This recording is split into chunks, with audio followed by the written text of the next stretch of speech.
Nah itu menurut penelitian ternyata Gio Masjid Aqsa itu yang paling dekat dengan pintu nopo langit. Sehingga Nabi Mi'rajnya itu nak setare kok kene niku suwek. Setare kok pijakan sing paling dekat dengan pintu nopo langit. Ini pas Sahrah. Sehingga sudah klop persaudaraan antara Kanjeng Nabi, Yahudi, Nasrani. Mergo komunitas yang dipakai sah. Mulane agama telu iku ora rukun ya ora iso, ora tukaran ya mboten. Sekarang organisasi dunia itu mesti yang paling jadi lakon ya tiga agama ini, Yahudi, Nasrani, Islam. Abu Dzar dulu itu kalau sholat khusyuk era karuan. Sampai ono wong wayahe ngulah nontane sangka alas ora sida mulai gara-gara salat Abu Dzar kesuwen. Kanjeng Nabi marah-marah. Afattanun anta ya Abu Dzar, apa kamu ingin bikin Islam ini bubar gara-gara wong salat makmum kowe kecewa kabeh. Sampai Nabi itu punya aturan yang mungkin kalau orang senang wiridan itu tidak siap. Tapi ini hadis sahih. Kalau kamu sholat jadi imam, itu fal yukhafif, harus cepat. Fa inna fihim ad-dha'ifa wa dzal hajat, karena di antara mereka pasti ada orang lemah dan yang punya banyak kepentingan. Fakana Rasulullah idza shalla wa sami'a sautan nabi khaffafa sholata ma khafata ayyakuna fihim ummuha. Nabi ketika sholat jadi imam kok dengar anak kecil nangis cepat takut di antara. Nabi ketika sholat jadi imam kok dengar anak kecil nangis cepat takut di antara makmumnya itu ibunya. Paham? Ini penting kalau aturakan. Jangan kira orang yang tidak wiridan kemudian tidak melakukan perintah Allah, tetap melakukan perintah Allah. Cepat ngurusi bayi itu juga perintah. Begitu juga sampai yang terawih monggo terawih, tapi yang sedang jualan bakso di terminal, orang-orang Islam yang soleh yang ngojek juga sedang dalam perintah Allah karena tolabul halal. Nah sampai misalnya takok ngotot, maksudnya yuk terawih sih ora apa-apa. Terus bariku kerja barang. Pertanyaannya bisa dibalik. Nak sampean berhak bertanya begitu, mereka juga berhak. Aja bakso sik terawih kok dalu ya kena. Kowe nek dadi kiai aja nakalan, orang lain juga berhak cerdas, paham kenapa? Paham ya? Kiai-kiai nak terawih jam 8 kok jam kerja. Gue jam 2 kena waya wis mulai. Diwalek. Coba kalau mereka balik gitu, sampean apa berani ditantang begitu? Mbok ora dadi kiai aja menang-menang kan, paham? Sampean berani gak ditantang begitu? Kan gak berani kan? Ya sudah, kalau terawih ya terawih dinikmati, golek ridane Allah. Ya sudah. Terawih kok uring-uringan. Berkoson. Paham ini penting ya. Seorang ulama harus ngomong ini terus biar konstitusi keislaman tidak hancur oleh ritual-ritual yang sebenarnya dari awal berketentuan sunnah. Tapi ulama tuh sampai nak sing biasa terawih ya terawih mawon. Bahaya sekali kalau sampai tidak terawih. Orang tidak jelas kalau tidak ibadah itu mau apa tuh.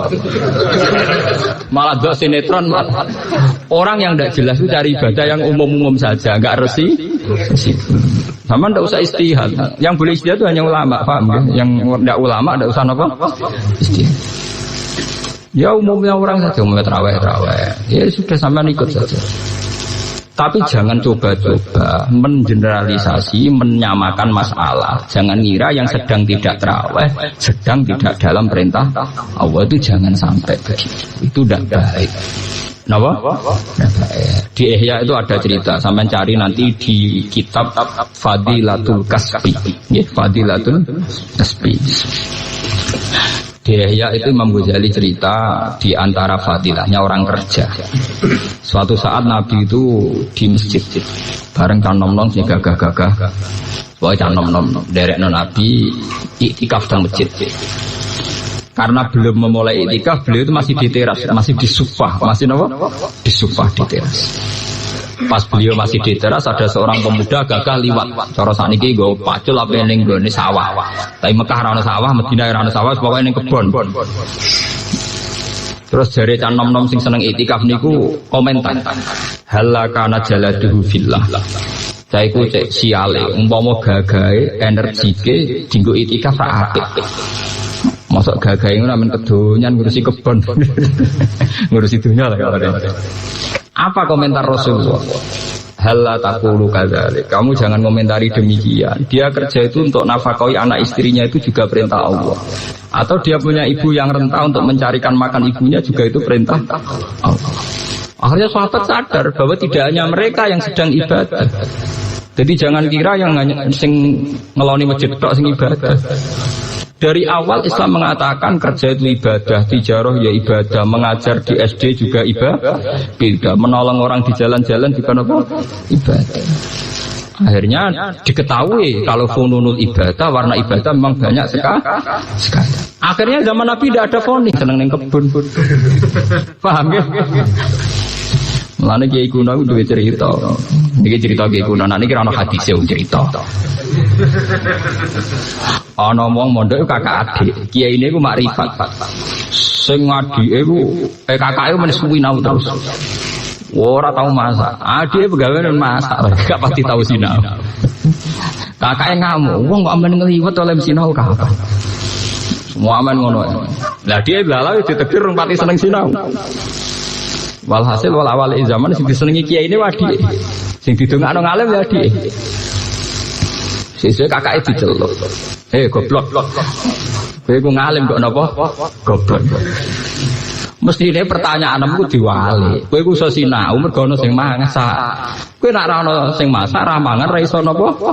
Sinau. Mestine takokmu ngene sinau masak bareng sinau krana iso mangan kok. Nek ra mangan ra iso napa? Sinau.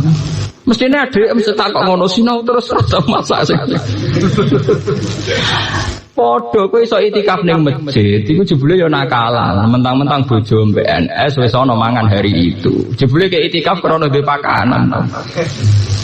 Ndak artinya sesuatu yang sakral ternyata sering bergantung sama yang profan, sing dunia. Saya sampean tak bedai, kenapa Islam kota lebih butuh itikaf timbang Islam desa? Karena Islam kota itu sekali Ramadan dinikmati. Kenapa mereka bisa itikaf? Mboten ayem piye, misale di tabungan 200 juta. Itikaf mek sangu ATM. Damel. Ora kesusu mulai, wong ning omah kulkas yo bek-bek. Artinya apa? Ternyata kenyamanan itikaf ya berdasar sesuatu yang ya punya tabungan, ATM banyak, di kulkas juga masih banyak buah macam-macam. Tapi juga bisa dibalik. Orang-orang yang tidak nyaman itikaf karena sedang kerja di sawah di apa juga karena demi masjid, demi ibadah. Jadi enggak apa-apa. Ya, makanya mau dawuh Kanjeng Nabi, halla taqulu kadzalik. Jangan katakan yang sekarang ke kebun itu kemudian tidak ibadah. Mereka bercocok tanam untuk keluarganya dan itu baik, untuk orang tuanya dan itu baik. Akhirnya tenang. Bareng Kanjeng Nabi bar itikaf dan Rasulullah mlaku-mlaku ujung-ujunge ku sing ngekeki daharan pertama niku Abu Ayyub Al-Ansori. Ya kok dodoyan. Ya itu kan apa do kowe darusan ning masjid. Iku sawangane paling ibadah. Kowe semangat mergo ana sing ngirimi kopi mbek jajan. Iku sing ora itikaf, paham? Sing ngirimi sing ora apa? Ora usah munafik dadi wong ora usah napa. Intinya kan podo wae to, sing masak gedang goreng ya demi masjid. Mergo engko ambek dikirimno wong dar. Gue wis podo ngakoni ini susah opo ngakoni ora gelem. Nek ra ati elek wis bagus. Wong ngakoni nek wong liya saleh kok ora gelem. Pangeran swarga jembar mboten ngarah dosokan rasa kuwatir. Paham? Wong sing ra mbok toto iku dua swarga ya ben boleh pojok, boleh ndi kok kowe entuk gonde. Nah, kanca kula cerita ngoten. Jenengan kepen swarga apa, Gus? Nah. Ya kepen ku ya swarga sing apik. Nah, kula mboten. Aku kepen swarga sing sederhana atau kelas bawah. Lah piye? Lara sing swarga kumpul Kanjeng Nabi, kumpul nabi-nabi sungkan. Gak bebas. Tak akhir-akhir ya bener, kadang ora bener teke ya bener. Kalau saat ini sadar, kalau saya ya kepengen swarga sing biasa-biasa wae. Sing biasa wae Gus, kok iso ngopi mbak aku sadar.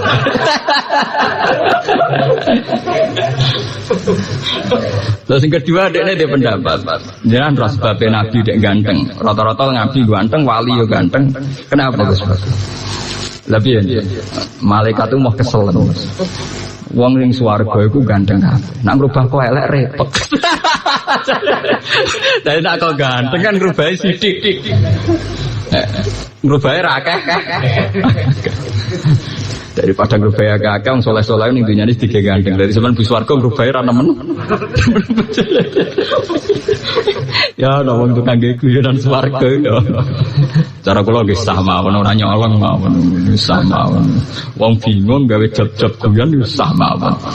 Cara Islam kok ora nggih guyonan sing istihanah niku ndak apa-apa. Mun kula terusaken. Israel yang sekarang itu nama sebuah negara, bukan Israel awladi napa? Ya. Awladi Yakub niku diyakini yang paling legal, yang paling sah menerima nubuwah. Sehingga ketika Muhammad ngaku jadi nabi dan dia orang Arab, kata orang-orang Yahudi, laukana khairam masabakuna ila. Kalau betul nubuah itu hal yang baik, tentu tidak mungkin orang Arab. Kita-kita yang jadi nabi. Ya kita-kita yang jadi. Kok iso turunane wong Arab dadi nabi? Wong dekne ora wong Israel, ora min awaladi. Ya, ini sing apal-apal Quran ben ngecek malih. Pun akhirnya terpaksa Quran nerangno asal usul nasabe nabi dan geososial kultural Mekah saat itu. Nggih, Mekah saat itu. Gini ku diterangaken Kanjeng Nabi Ibrahim kan nak Yakub kan bin Ishak bin Ibrahim. Nggih. Israel ku awladi Yakub. Yakub bin Ishak bin Ibrahim. Akhirnya Quran rangno bahwa asal usul penduduk Mekah pertama itu orang yang bernama Ibrahim.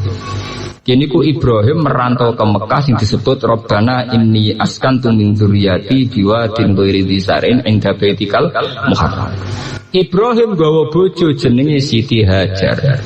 Siti Hajar ngelahirno Nabi Ismail. Nabi Ismail ngelahirno bangsa Mekah. Melane wa adnanu bila raibin intadzabil ulumin nasabiyah ila dzabihin apa Ismail. Nak ngono Sayyid Adnan iku anak turune Nabi Ismail. Nabi Ismail bin nak ngono dadi nabi yo pantes mergo padha-padha dinasti kalian Nabi ya. Akhirnya wong Yahudi cek mau kalah. Bukti bahwa Palestina, Yerusalem lebih dekat dengan ritual suci. Ini ku gak ada Masjid Aqsa. Tapi piye Masjid Aqsa itu identik dengan Nabi Musa, sing turune sakwise Nabi Ibrahim. Akhirnya Quran cerita, nak tua-tuanan tempat ibadah ya tua Mekah.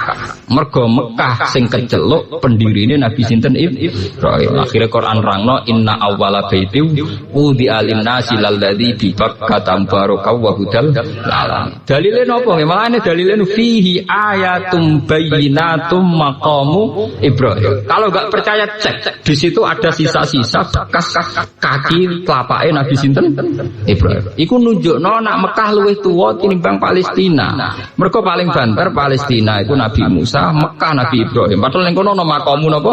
Ibrahim itu jejak kakine Ibrahim zaman bangun Ka'bah. Akhirnya polemik. Nah ini mesti tak sebut Nabi itu ngadepi polemik antarane wong Yahudi, Nasrani dan Kanjeng Nabi Muhammad. Sehingga oleh terminologi internasional tiga agama yang disebut sepupu. Itu berbisanan minuan. Mboten sepupu piye? Wong ujung-ujunge wong Yahuda. Yahudi iku kan nisbat ning jadihim niku Yahuda bin Yakub bin Ishak bin Ibrahim. Ibrahim sangka ibu Sarah nglahirno bangsa Yahudi, sangka ibu Hajar nglahirno bangsa Mekah termasuk Nabi Muhammad. Akhirnya ora iso wong Yahudi mbek wong Islam gak kangen-kangenan ra iso misanan mendoan ora cocok lah tetep kangen. Ya saling ora iso. Karena tidak ada bangsa religius di dunia kayak bangsa Islam dan bangsa Yahudi. Kristen ora pati religius. Paling religius itu Islam dengan Yahudi. Orang-orang Yahudi yang sudah kaya raya kayak George Soros kayak siapa. Oh itu pedulinya sama agamanya bukan main. Israel itu negara kecil tapi kuatnya bukan main. Karena apa? Orang-orang Yahudi itu fanatik dengan agamanya. Beda dengan orang Katolik. Mereka tahu kota sucinya di Yerusalem, dipindah ning Roma ya belum. Oh Yahudi mboten nganti sakniki lan entek miliaran dibiayai tenan gimana supaya Yerusalem kembali ke pangkuan Yahudi karena di situ ada situs-situs suci. Ngotot tenan dibiayai tenan. Orang Katolik Protestan ya pindah kok repot. Artinya apa? Bangsa Yahudi memang religius betul, berani mati betul. Nganti sakniki wani perang tenan. Di PBB mati-matian tenan. Mbok diasingkan ulama apa komunitas internasional ngotot.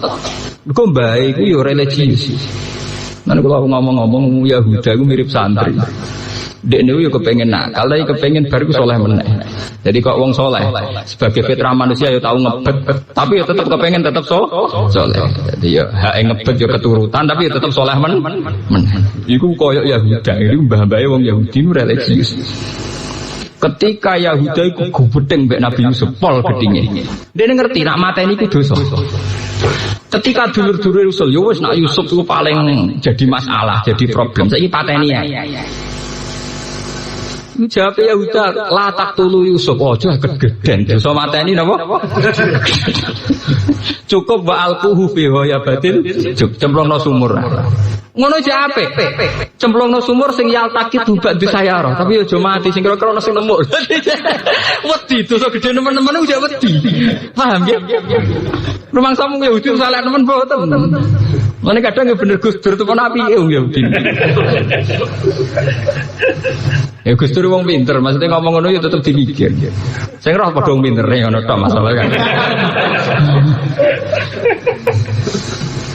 Ya men roya tak kandhani maksud. Pintere anutan jenenge. Ojo cepatene. Ya cukup dicemplungno sumur ngono wae sing yaltaqitu badus. Ngono cek ditutup nek wa takunu min ba'di qauman sholihin. Tapi engko ya saleh meneh. Dadi koyo wong saleh sing maksiat, nggo maksiat delok wong wedok, nggo maksiat seneng dhuwit. Tapi engko istighfar. Dadi ora siap abangan nemen napa? Ora siap. Tapi kon ngempet teman-teman ora kuat to manusa. Lha iku mirip Yahudi. Mulane bangsa Yahudi itu bangsa yang religius. Saya itu punya buku karangannya Karen Armstrong, peneliti agama termaju sekarang, terkini sekarang. Itu dia cerita belum ada bangsa yang religius kayak umat Islam dan orang Yahudi. Orang Yahudi itu yang hidup di New York, di kota-kota modern dunia, itu tetap punya panduan kitab sucinya. Dan mereka masih pakai ortodoksi Yahudi. Cara berpakaian kalau ibadah ya pakai kedus yang cilik di belakang. Masih pakai ortodoksi nopo Yahudi. Karena mereka bangsa yang nopo religius. Jadi jangan kira yang paling religius sampean betul. Sampean kan keturunan putan wis mikir kalau keturunan ireng terus. Padahal ketu ini tahu tiga musuh. Paham? Nopo tiga. Anggerian Sidomo Murdania keturunan ireng ini pun keturunan nasional. Ya podo sampean ketu putih keturunan Yahudi. Yahudi keturunan putih cilik. Jadi podo nak angen-angen podo kabeh. Mulane agama telu iku ora cocok tapi kangen. Mboten ngangeni sepisan. Sampeyan nak ndelok pendeta iku jobaan apa jobaan? Coba. Nak pidato nganggo tongkat napa mboten? Tongkat. Lah bedane apa Pak Khotib? Podo khas-khase ora cocok tapi kangen. Rumahan tiga agama misanan mindoan. Asal usule cocok ra cocok ya mirip. Mbok ora cocok kok ya piye? Khotbah ya nyekel tongkat. Nggih coba. Nggo makian lengkap. Ya ora ana tradisi cobok kedu. Mereka nganggo kedu koyo turbus nggih nganggo kedu ala sampeyan tapi ya padha adi-adi tetep pakai tutup kepala. Kristen Yahudi PP modern terus khutbah celananan kaos-kaosan singlet nggih mboten. Ya tetep pakaian resmi kebesaran. Nggih nutup aurat. Ora terus bloder nggih mboten. Sama.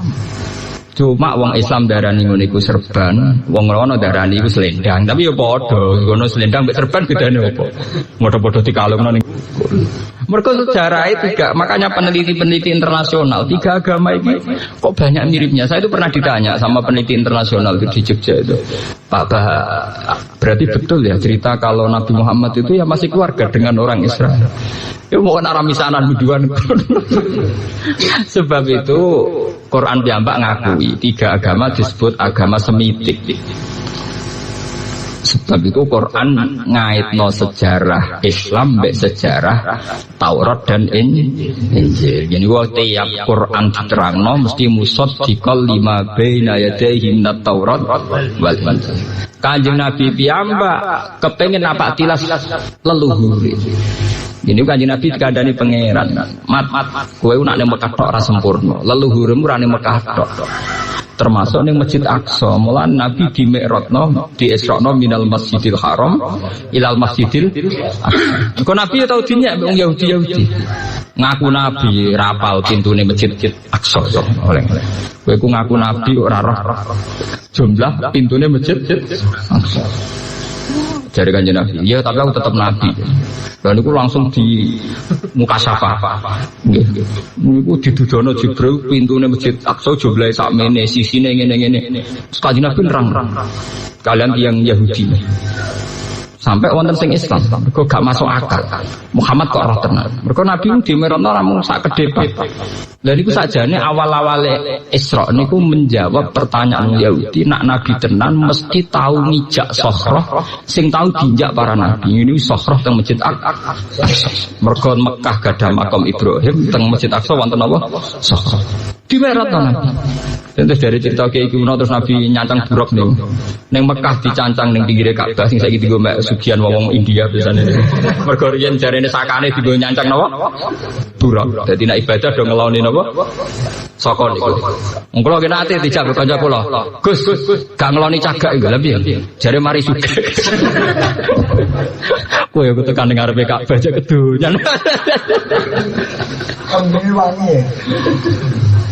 Nah, itu mergo dhisik critane tau digo nyancang napa? Karo dene buruk kaya kok nakal, kok isih dicancang bareng. Lah niku dibutuh to Masjid Aqsa dicancang meneh ning pinggire sok.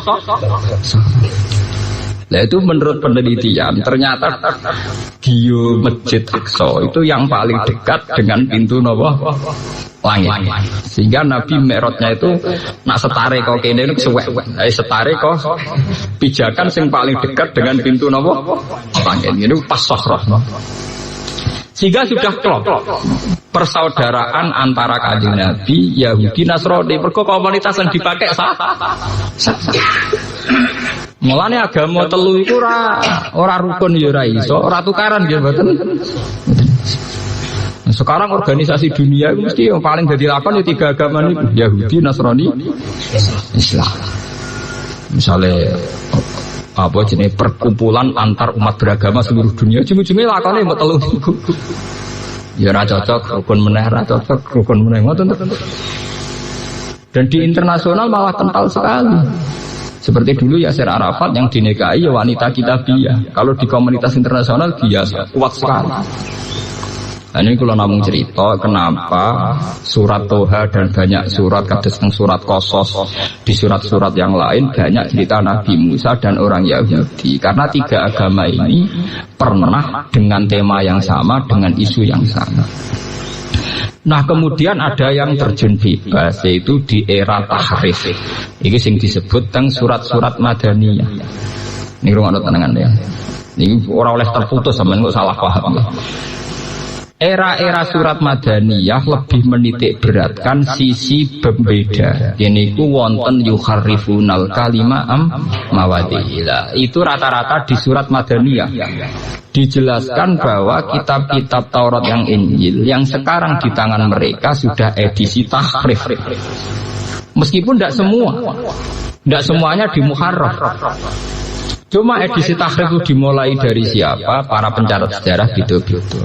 Karena rata-rata sejarah internasional ya nulis mulai Lukas, Matias dan sebagainya.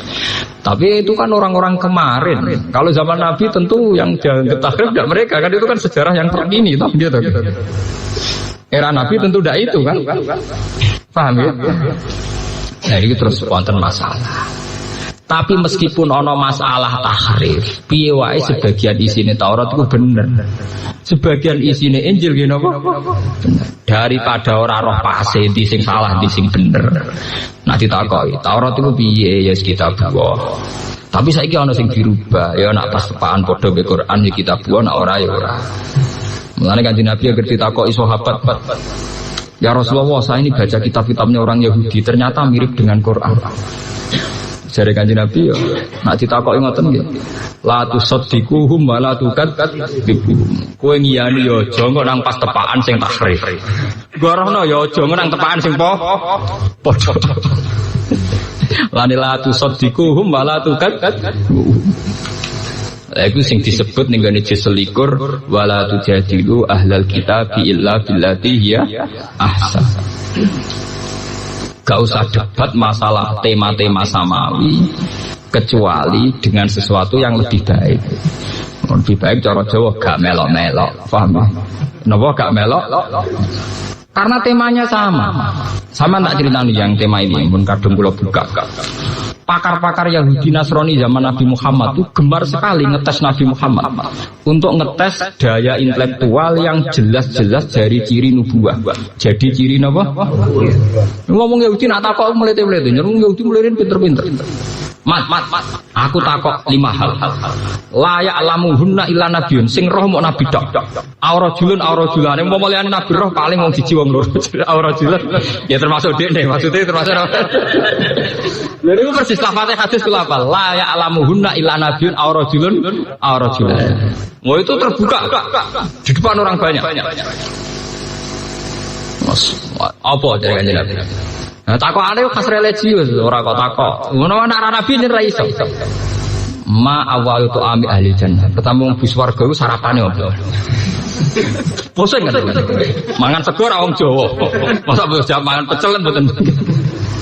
Lah niku nabi nggih padha cara kasuse Kali Jogo mbek Siti Jenar pertanyaane nganggo sasmita gaib. Jawabe nabi nggih spontan. Iya jatuh kabidin nun gorengan atine wak nun ora padha ora paham sahabat sing ngomong mbok pokoke nganggo sandi ziyadatu kabidin nun pokoke gorengane atine wak nun takoki meneh mat wong iku kok kadang mirip bapake kadang mirip mboke iku asal usule piye Nabi jawab meneh unsur sing ning anak sing sangka bapak apa wae sing sangka ibu apa wae. Nah, sampean masih sering maca buku fisika takok ngono pusing. Spontan. Lah sing lucu iku ana pertanyaan sing dijawab malah keliru. Kita bodho nih, yaiku wa salu anaka aniruh. Nak ruh piye mat? Itu ketika Nabi bisa menjawab lancar, banyak ahli kitab itu akhirnya masuk Islam karena yakin tidak mungkin bisa menjawab begitu kecuali seorang Nabi. Sebab itu kalau kriteria itu kamu dustakan pisan, ya berarti kayak dusta. Mirip kriteria yang disahkan oleh Islam. Bahkan Kanjeng Nabi populer jadi Nabi ya barokah pendeta-pendeta Kristen, barokah tokoh-tokoh Yahudi. Wong kula maca teng tarikh niku ngeten nggih, teng Hayatus Sahabat teng kitab-kitab. Kanjeng Nabi umur 12 tahun dijak teng Sam ambek Abu Thalib. Kanjeng Nabi buwanten. Abu Thalib ditakoki mitra bisnis iku sapa? Anakku ya. Goroh. Mucah iku jelas calon nabi, ora ngarah anak-anak. Lah kok roh apa hubungane jare? Nabi akhir zaman niku termasuk mazkurun fil kitab nak mati bapake mati zaman ijek ning kan. Kuwi berarti kira ngarah. Iya aku mau pamane. Wih detail sekali. Makanya dalam tarikh-tarikh awal nubuwah mesti sing roh iku roh ibu Buhairah. Napa roh ibu napa? Mesti begitu. Termasuk Khadijah. Khadijah itu roh kenabiane Nabi Muhammad itu zaman Nabi umur 20 tahun. Jadi sampean barang ya terlambat roh Nabi. Di Abu Bakar ya terlambat, Umar ya terlambat kan. Sehingga Khadijah itu penasaran terus duwe hulam pembantu lanang iki jenenge Maisarah. Maisarah jeneng lanang. Jahit cek. Cah iku duwe kapasitas piye dicek. perjalanan yang tinggi di deret. Ternyata tuti sahaib. Barang dicek, piye kowe roh piye Muhammad. Wah, piyambake jen luar biasa. Niku mboten nate kepanasan. Pokoke mlaku teng gurun pasir niku tuzilluhul ghamamah tuti sahaib. Mendung niku menyertai perjalanan Muhammad. Lah engko nek pas santai-santai ning wit, misale srengenge iku mengsle ngoten wite iku andut mengsle srengenge sehingga Muhammad iku selalu untuk iup-iup. Terus jare Khadijah anak iku nabi tenan. Akhirnya Khadijah ngelamar kepengen dibojo Nabi. Paham? Khadijah umur 40 tahun, Nabi umur 20 tahun. Nah ini cerita wonten kitab ini. Bareng dintendeni boleh ada di nabi-nabi. 20 tahun gak sudah jadi nabi-nabi. Wah, matekno wong. Khadijah sempat mamang gak keliru. Nah, pas kejadian Nabi umur 40 tahun, Nabi kan wong ummi, entuk wahyu tenan teng kene gua napa? Lah Nabi ku ya cek jolo, wong ummi ku jolo. Roh malaikat Jibril disama malaikat mati ku ditenan, mulai melayu yo kemulan mergo wedi. Dadi entuk ilmu tapi napa? Mergo nyongkone malaikat nepa pati. Bareng Mbak Khadijah pun dikemuli, isuke dijak konsultasi ambek pakar Taurat dan kebetulan masih pamannya Khadijah. Jadi jenenge Waraqah bin Naufal. Cerita ini ditulis Imam Bukhari di bab Dalailun Nubuwah. Ya, di bab nomor Dalailun Nubuwah. Karena Imam Bukhari itu orang Soviet, orang Azerbaijan dulu, pokoknya ikut Soviet Timur. Itu beliau mengambil Dalailun Nubuwah itu justru yang versi non-Muslim. Ini versi non-apa? Muslim. Karena kalau wong Islam kan wajar ngelem Nabi. Ini Waraqah cek Nasrani. Akhirnya Waraqah takut. Yabna akhi madza tara? Kan Khadijah konsultasi, ya Ami, ini suami saya ngalami kejadian begini. Terus dari Waraqah, yabna Ami madza tara? Kamu melihat apa? Cerita. Saya ketemu orang begini di Gua Hira gini. Makhluk itu cirinya begini. Niku pertama Waraqah ngomong rujukane Nabi Musa. Dan namus alladzi ja'a bihi Musa. Yaiku persis malaikat sing teko ning Musa. Mesti pertama kiasnya, analoginya dengan sinten Nabi Musa. Dan namus alladzi ja'a bihi Musa. Itu di kitab Bukhari diterangkan wa kana imro'an tanassara fil jahiliyah wa yaktubu minal injil bil ibroniyah masyaallah ayat. Dia itu penginjil yang masih asli yaitu dengan bahasa Ibrani ya. Dan dia mengajarkan Injil itu ditranslasi ke bahasa Arab. Paham kan apa? Bahasa cara saiki penyalin ya, penyalin saking bahasa Ibrani ke bahasa apa? Dan itu langsung Waraqah bin Naufal ngeten. Sayang cung pas besok ben diusir kaum aku paling wis mati ya. Saiki wis tuwa. Langsung sesuai kriteria karena dia tahu di antara sisi Muhammad adalah engkau diusir kaum. Ngaji Nabi yo GR wong dekne anak manis. Selama ini beliau diperlakukan terhormat karena beliau turunan Quraisy dan perilaku sosialnya baik. Nabi yo janggal. Awamukhrijiyahum. Masa mereka yang baik sama saya nanti ngusir saya. Dekne yo GR mangsane wong apik terus. Jarene jare Waraqah ora ana wong sing ngemban amanah kaya kowe kecuali sampeyan diusir. Karena Nabi mulai meriang. Pertama dadi nabi wis ndredeg wedi Jibril. Saiki entuk kabar pertama calon diusir. Nah, karena Nabi secara psikologi itu dewasa Khadijah, sehingga semenjak itu sebagai psikolognya itu Khadijah. Jadi sampai teng riwayat bahwa la yusika wa abadan innaka la tasilur rahim wa tahsibul maqdum wa tahmilul kalla wa takriduifa wa tu'inu ala nawaibil haq. Ya Muhammad, kamu tidak usah susah. Kamu punya perilaku sosial yang baik. Pasti Tuhan akan melindungi kamu. Tuhan tidak akan menyia-nyiakan kamu. Kowe tenang ae. Wong apik mesti dilindungi Pangeran.